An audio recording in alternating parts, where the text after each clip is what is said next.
अगर economic unrest बढ़ता है तो वो लोगों के अंदर फ्रस्ट्रेशन बढ़ती है, वो फ्रस्ट्रेशन सड़कों पे भी निकलती है युवा के अंदर। तो आप फाइनेंशियल और कोलैप्स की बात या फाइनेंशियल स्ट्रेस की बात बहुत ज़्यादा सीवियर होते हुए देख रहे हैं, मॉडरेट होते हुए देख रहे हैं? क्या लोगों को सड़कों पे फाइनेंशियल रीज़न्स के लिए निकलते हुए देख रहे हैं? किस तरह आप फाइनेंशियल स्ट्रेस को देख रहे हैं? फाइनेंशियल रीजंस के लिए मैं पूरी दुनिया को देख रहा हूँ सड़कों पर उतरते हुए, other than Bharat. Impact Bharat के ऊपर भी आएगा, लेकिन सबसे कम होगा। लेकिन रही बात बेरोजगारी की, एटसेट्रा, तो जितनी सुख सुविधाएं भंडारी साहब हमारे देश में है, उतनी पूरी दुनिया में कहीं पे भी नहीं है।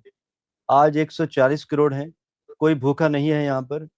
जो गवर्नमेंट के डिपोट बने हुए हैं वहां पे राशन सबको मिलता है, एक रेशो बना दी गई है सरकारों के द्वारा, और इसी चक्कर में Your wish is my command. A lot of you have been telling me that I need to start an English YouTube channel. As you see me on national television doing debates in English, I write in English, but important issues, some of you would be more comfortable to hear videos in English. So at least twice a week on my new English channel, either with a guest or conversation, or once a week covering the important issues, I would be posting on this channel in the original English audio. I may also put certain AI videos in English with translation so that you can get that experience also. So please shower your love there, your support there, and join this English YouTube channel. Thank you so much. जो किसान कई लोग कुछ इलाकों में कार्य करते थे, फसलें उगाते थे, उन्होंने फसलें उगाना तक बंद कर दी कि भी फ्री मिल रहा है तो खाते रहो।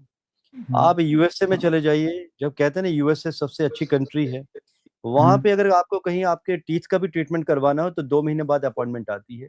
आप देखिए हमारे तो गले मोहल्लों में डॉक्टर बैठे हुए हैं, घर घर में हर तीसरे दिन आप, तीसरे घर में आपको दांतों का कोई ना कोई डॉक्टर मिल जाएगा, देसी दवा मिल जाएगी।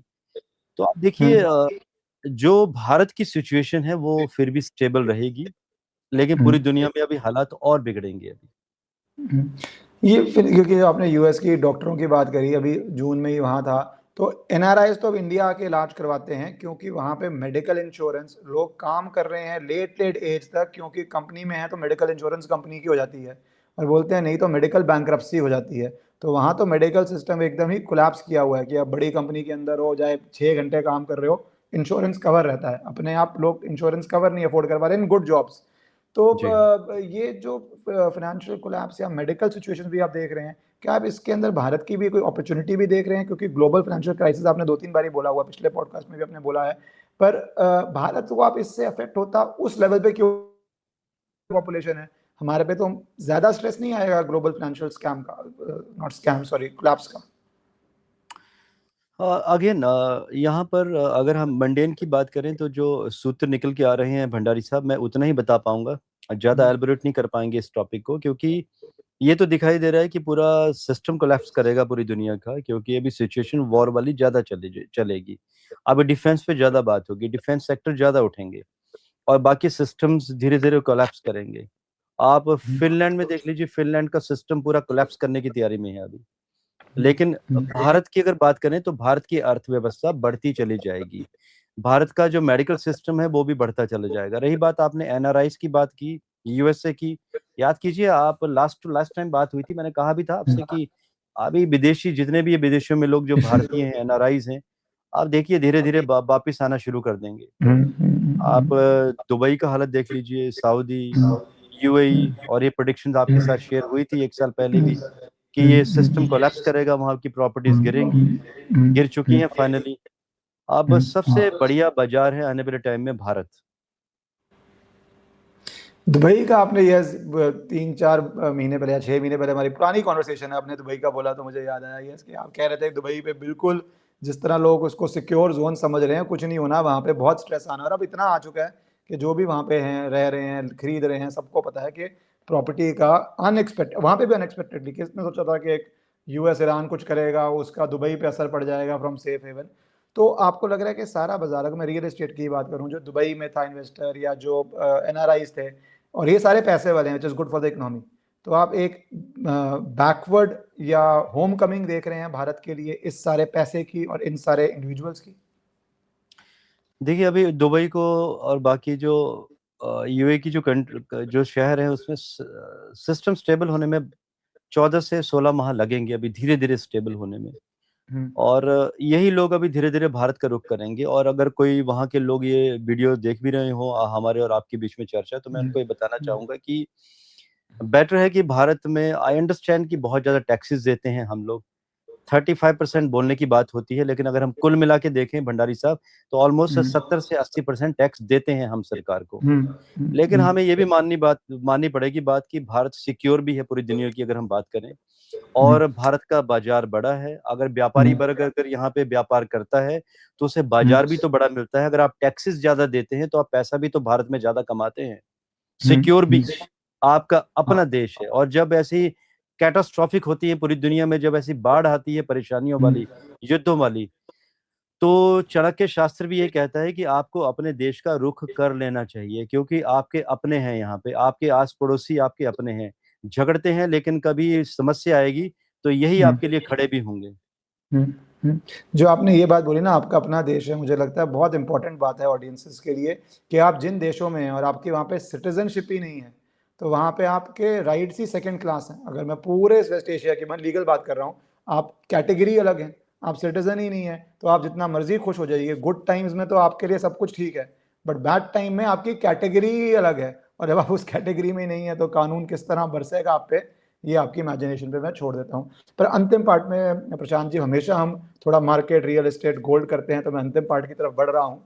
तो किस तरह देखते हैं आप इस क्राइसिस में, क्योंकि डिफेंस सेक्टर पे आपने पहले भी बोला हुआ है कि आपको लगता है अच्छा सेक्टर है, बट लोग बड़े परेशान हैं। कल ही कुछ क्लाइंट्स आए हुए थे और वो हैवी इन्वेस्टर्स हैं मार्केट में, तो वो कह रहे थे यार सिचुएशंस आर गेटिंग ग्रिम, इतना अच्छा नहीं है। आप किस तरह देखते हैं भारत का share market as an overview and some specific sectors और examples if you want to give? देखिए, मैं पूरा वर्ष का तो नहीं बताऊंगा, पूरे वर्ष का तो मैं ऑलरेडी पहले दे चुका हूँ एक ब्रॉड आइडिया। लेकिन अगर अगस्त की बात करूँ, आज 1 अगस्त है, आज ही मैंने 4 वीडियोस दिए हैं हमारे ही चैनल में, एस्ट्रो कपूर में, copper, gold, silver and Nifty के ऊपर। तो इस माह में गोल्ड, सिल्वर एंड कॉपर के लिए अच्छी न्यूज़ है, एक पॉजिटिविटी दिखाई देगी। अब वो कितने कितने अंक में दिखाई देगी, कितना कितना गणित होगा डे वाइज, तो वो प्रोडिक्शन बहुत ब्रॉड है। भंडारी साहब, अगर वो प्रोडिक्शन देने बैठूंगा तो 2 घंटे लग जाएंगे डेट बाई डेट बताने में, तो वो तो मैं हमारे तो चैनल में ब्रॉड महीने अवेलेबल का है। लेकिन ओवरव्यू चाह रहा हूँ, मैं तो, हाँ, मैं तो ओवरव्यू की बात कर रहा ओवरव्यू, ये जो माह है, ये अगर हम निफ्टी को छोड़ दें तो अदर देन निफ्टी बेटर है। निफ्टी जहां पर है ऊपर नीचे जाएगा और वहीं स्टेबल हो जाएगा। डिफेंस के लिए और आईटी के लिए ये जो माह है बेटर है, लेकिन हाँ, करेक्शंस भी होंगे उसमें। और बैंकिंग शेयर्स उठेंगे, प्रॉफिटेबिलिटी लोग बनाएंगे, फिर सेलिंग स्टार्ट होगी। तो जो लोग समझदार हैं वो इस माह में पैसा बनाएंगे और चीज़ों को फिर वहीं लेके आएंगे। और रही बात उन लोगों के लिए जो पैसे गवा चुके हैं, भंडारी साहब देखिए, ज्योतिष में ना कुछ फॉर्मूलाज होते हैं। जब तक अगर आपका 8वां घर पावरफुल ना हो, अष्टम घर से देखे जाते हैं हिडन लॉसेस और हिडन गेन्स। और ये जो स्टॉक मार्केट है, ये हिडन गेन और हिडन लॉसेस ही तो है, ये सडन गेन्स।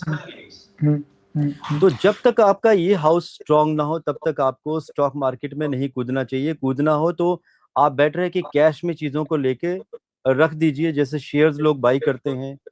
आप कई लोग पोजीशन ट्रेड करते हैं, स्विंग ट्रेडिंग करते हैं, तो उन लोगों के लिए वो अच्छा है। लेकिन जिनको लगता है कि उनको एमसीएक्स में, कमोडिटीज, फ्यूचर एंड ऑप्शंस, इनमें अगर अपना लक आजमाना है, तो उसके लिए बेटर है कि किसी अच्छे एस्ट्रोलॉजर से, या stock market, financial, corporate astrologer होते हैं, उनसे कुंडलियां अपनी विश्लेषण करवा के ही आगे बढ़ना चाहिए। अदरवाइज यही लोग परेशान होते हैं। और भंडारी साहब, मैं खुद कुंडलियां देखता हूँ, कितने लोग आते हैं, मैंने ऐसे लोगों को भी देखा है कि 200-300 करोड़ की प्रॉपर्टीज को तबाह करते हुए देखा है, जीरो पे खड़े हैं लोग। और ये जनवरी में ही तबाह हुए, कुछ इस मई महीने में भी तबाह हुए। और कई लोग ऐसे थे जो मात्र 2 से 5 करोड़ रुपए किसी बैंक से उधार लिए थे, और वो आज अपना 2 जीरो लगा के बैठे हुए हैं। वीडियो को 5 सेकंड के लिए इसलिए पॉज किया है क्योंकि मेरी आपसे रिक्वेस्ट है कि अगर आपको पसंद आए तो आप इस वीडियो को लाइक और चैनल को सब्सक्राइब कर लीजिए। आगे डिपेंड करता है आपका चार्ट क्या कहता है। तो कोई तो ये आप नहीं कह सकता कि मार्केट डाउन है। सितंबर 2024 से 2 सालों में मार्केट चली नहीं, जहां थी वहीं है। भंडारी साहब, इसी मार्केट में लोग, वो कहते हैं ना, रंग से राजा भी बने और कुछ लोग राजा से रंक भी बने हैं इसी में ही। डिपेंड पर करता है वो चार्ट क्या कहता है आपका।